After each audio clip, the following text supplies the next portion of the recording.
چاہیے گردین و دنیا میں سکو دل کی خوشی، صحبت علماء میں آ کر سیکھو باتیں علم کی۔ الحمدللہ رب العالمین والصلاة والسلام علی سید المرسلین، اما بعد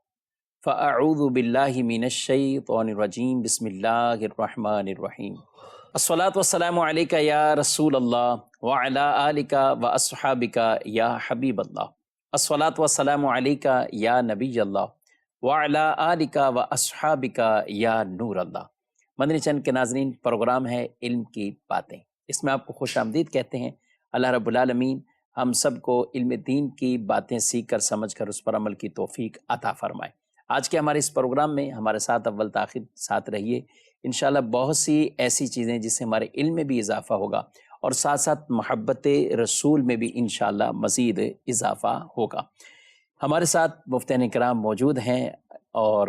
آج کے اس پروگرام میں مہمان ہیں مفتی حسان صاحب، حضرت آپ کو بھی خوش آمدید کہتا ہوں۔ جزاک اللہ۔ اور انہی کے ساتھ ہیں مفتی جمیل صاحب، حضرت آپ کو بھی مرحبا خوش آمدید کہتے ہیں۔ جزاکم اللہ خیرہ۔ ابتداءً درود پاک کی فضیلت ہمارے پیارے رسول صلی اللہ علیہ وآلہ وسلم کا فرمان معظم عالی شان ہے کہ جو شخص جمعہ کے دن مجھ پر 100 بار درود بھیجے، اللہ اس کی 100 حاجتوں کو پوری فرماتا ہے، اور اس میں سے 70 حاجتیں آخرت کی اور 30 حاجتیں دنیا کی ہیں۔ یہ اللہ اپنی رحمت سے پوری فرماتا ہے۔ اللہ رب العالمین مجھے آپ کو عمل کی توفیق عطا فرمائے۔ بطور خاص جمعرات کا جب دن شروع ہو جائے، اسی طرح شب جمعہ اور روز جمعہ، یہ وہ مقبول اور محبوب ترین گھڑیاں ہیں کہ جس میں ہم زیادہ سے زیادہ درود پاک پڑھیں، اور ذہن نصیب کہ پورا ہفتہ ہی کچھ ایسا وقت متعین کر لینا چاہیے اور خالصتاً نیت لے کر محبت کے ساتھ ذوق کے ساتھ رسول اللہ صلی اللہ علیہ وسلم کی بارگاہ میں گویا کہ حاضر ہو کر آدمی درود و سلام پیش کر رہا ہے، اپنے اذہان کو، اپنی توجہ کو ہر طرح کے دنیاوی خیالات سے پاک صاف کر کے، خالی کر کے، خالصتاً محبت رسول میں، ذوق رسول میں درود شریف کے یہ اس طرح نذرانے پیش کریں، انشاءاللہ اس کے بہت سے فوائد آپ دنیا کے اندر ہی دیکھیں گے۔ اللہ عمل کی توفیق دے۔ صلو علی الحبیب صلی اللہ تعالی علی محمد صلی اللہ علیہ وآلہ وسلم، صلاۃ و سلام علیکہ یا سیدی یا رسول اللہ۔ ناظرین، الحمدللہ عشاقان رسول ربیع الاول شریف کا بابرکت مہینہ بڑے ہی احترام کے ساتھ، عقیدتوں کے ساتھ اور حضور علیہ الصلوۃ والسلام کا کثرت سے ذکر خیر کر کے، سن کے، محافل کا انعقاد کر کے، اپنے گھروں میں میلاد شریف کا اہتمام کر کے اور طرح طرح سے خوشیوں کا اظہار کرتے ہیں، زبان پر خوشی کے ترانے گویا کے لاتے ہیں، شکرانے کے ترانے لاتے ہیں، رسول اللہ صلی اللہ علیہ وسلم کی نعتیں پڑھتے ہیں، آپ صلی اللہ تعالیٰ علیہ وآلہ وسلم کی تعریف اور مدح میں جو لکھے گئے کلام ہیں اور جو روایات ہیں اس طرح کے بیانات سنتے ہیں، کرتے ہیں۔ یہ الحمدللہ عشاقان رسول کا ایک معمول ہے اور ہونا بھی چاہیے۔ ایک عاشق اپنے پیارے محبوب صلی اللہ علیہ وسلم کو کثرت سے یاد کرے، محبت کی ایک نشانی اور علامت یہی ہے اپنے محبوب کو کثرت سے یاد کرنا۔ آج کے ہم اس پروگرام کے اندر بطور خاص ایک دوسرا پہلو بھی کہ اس کے کچھ تقاضے بھی ہیں کہ جس کی وجہ سے آدمی یہ کہلائے کہ وہ واقعی اپنی محبت کے اندر کامل ہو چکا ہے، وہ اپنی محبت میں کمال والے درجے بھی پورے کر رہا ہے۔ آج کا ہمارا ٹاپک ہی یہی ہے کہ نبی پاک صلی اللہ علیہ وسلم کے حقوق امتی پر کیا لازم ہوتے ہیں اور محبت رسول کے تقاضے کیا ہیں، جسے آسان لفظوں میں یہ کہہ سکتے ہیں۔ تو یہی ہمارا موضوع ہے، اسی پر گفتگو رہے گی۔ آئیے بڑھتے ہیں مفتیان کرام کی طرف، اور پہلے ہی میں مفتی حسان صاحب سے یہ پوچھوں گا، حضرت محبت کی بات ہوتی ہے تو تذکرہ بھی اسی میں آتا ہے، ذکر خیر کرنا، دیگر جو چیزیں میں نے چند ذکر کی ہیں، یہ محبت ہے۔ مزید جو محبت کے تقاضے کے اس کے اندر کہا جائے کہ یہ کامل محبت کی طرف آدمی جا رہا ہے، اور واقعی اس آدمی کے اندر جو محبت ہے نبی پاک صلی اللہ علیہ وسلم کی وہ کمال والی ہے، کامل ہے، اس کے لیے کیا کرنا ہوگا؟ بسم اللہ الرحمن الرحیم۔ دیکھیں، محبت یہ دل کے میلان کو کہتے ہیں، یعنی کسی چیز کی طرف دل مائل ہے تو ایسی کیفیت کو یہ محبت کہا جاتا ہے، یعنی کسی چیز کی طرف ہمارا دھیان جاتا ہے، کسی چیز کی طرف ہم توجہ رکھتے ہیں، اسی کی طرف ہمارا خیال ہوتا ہے، تو یہ جو میلان ہوتا ہے دل کا، اس کو محبت کہا جاتا ہے۔ تو ایک تو یہ کیفیت ہے، اور یہ کیفیت ظاہر ہے کہ کم زیادہ ہوتی ہے۔ کسی کے اندر بہت زیادہ ہوگی، کسی کے اندر اس کے مقابلے میں کچھ کم ہوگی، کسی کے اندر اس سے بھی بہت زیادہ یہ کیفیت ہوگی۔ تو ایک ہی نبی پاک صلی اللہ تعالیٰ علیہ وآلہ وسلم کی یہ دلی کیفیت میں جو ہماری محبت ہوتی ہے وہ یقیناً ہر ایک کے اندر اپنے اپنے ذوق کے مطابق ہوتی ہے۔ دوسرا اس کے کچھ تقاضے ہوتے ہیں، یعنی جس کو علماء نے علامات سے بھی تعبیر کیا ہے، نشانیوں سے تعبیر کیا ہے کہ نبی پاک صلی اللہ تعالیٰ علیہ وآلہ وسلم کی یہ محبت جو ہے اس کی علامات کیا کیا ہیں، نشانیاں کیا کیا ہیں، تو اس کو بیان کیا گیا ہے، اور وہ بہت ساری ہیں کہ وہ نبی پاک صلی اللہ تعالیٰ علیہ وسلم سے اگر کوئی بندہ محبت کرتا ہے تو وہ کیا کرے، کیا باتیں اس کے اندر ہونی چاہیے۔ جب ہم عقائد کی کتابیں پڑھتے ہیں تو اس میں پہلے انبیاء کرام علیہ السلام کا مطلق ذکر ہوتا ہے کہ انبیاء کرام کے بارے میں ہم نے کیا کیا نظریات رکھنے ہیں، کیا کیا عقیدے رکھنے ہیں، کہ اللہ پاک نے جتنے بھی انبیاء کرام علیہ السلام کو بھیجا ان کو جس چیز کے لیے بھیجا